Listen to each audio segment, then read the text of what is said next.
Assalamualaikum warahmatullahi wabarakatuh.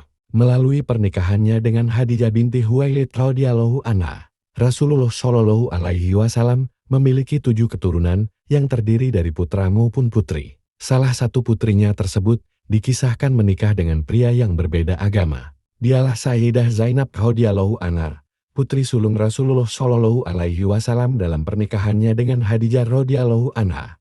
Dikisahkan, Zainab radhiyallahu anha menikahi salah seorang pemuka Quraisy yang bernama Abul As atau Abu Al-As bin Rabi. Zainab bernama lengkap Zainab binti Muhammad Al-Amin bin Abdullah bin Abdul Muttalib bin Hashim Al-Qurasyiyah Al-Hasimiyah. Saat itu, Zainab dilahirkan saat Rasulullah Shallallahu alaihi wasallam berusia 30 tahun atau sekitar 23 tahun sebelum beliau hijrah ke Madinah.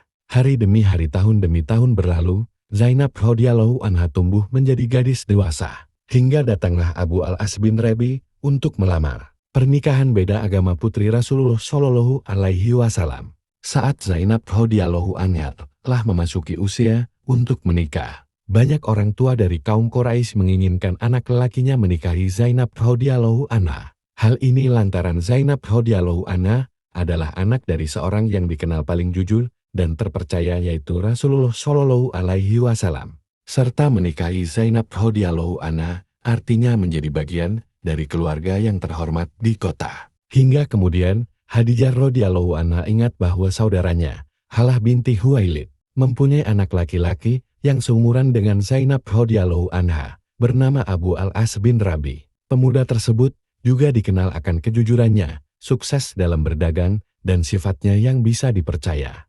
Selanjutnya, Khadijah radhiyallahu anha menemui Rasulullah Shallallahu alaihi wasallam untuk menceritakan perihal Abu Al-As yang ingin meminang Zainab radhiyallahu anha. Tidak diketahui apakah Abu Al-As datang bersama keluarganya atau sendirian. Namun, Rasulullah Shallallahu alaihi wasallam menyambut pinangannya dengan terbuka. Pernikahan antara Zainab radhiyallahu anha dan Abu Al-As dilaksanakan setahun sebelum turunnya wahyu, atau sebelum masa kenabian Rasulullah Shallallahu alaihi wasallam. Pada pernikahan itu, Khadijah radhiyallahu anha menghadiahkan sebuah kalung kepada Zainab radhiyallahu anha.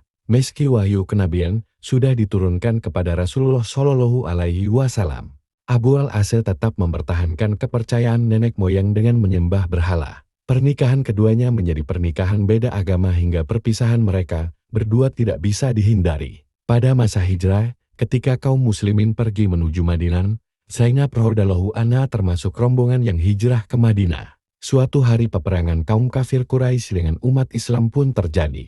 Dalam rombongan kaum kafir Quraisy juga terdapat Abu Al-As.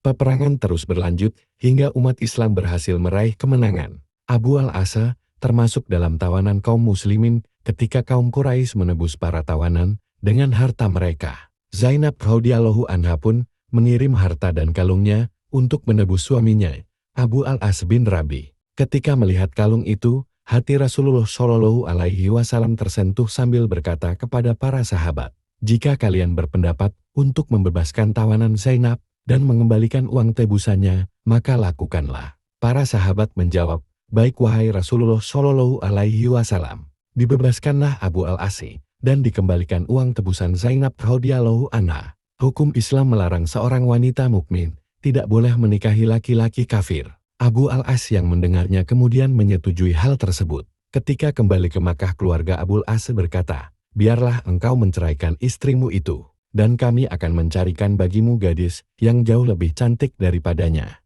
Keduanya pun berpisah. Abu Al-As melepaskan Zainab radhiyallahu anha ke Madinah. Hingga pada akhirnya Abu Al-As diberi hidayah oleh Allah Subhanahu wa Ta'ala dan masuk Islam. Abu Al-As kembali menyusul Zainab radhiyallahu anha pada tahun ke-7 Hijriah. Rasulullah Shallallahu alaihi wasallam sangat senang menerima menantunya kembali. Wallahu alam bishawab. Wassalamualaikum warahmatullahi wabarakatuh.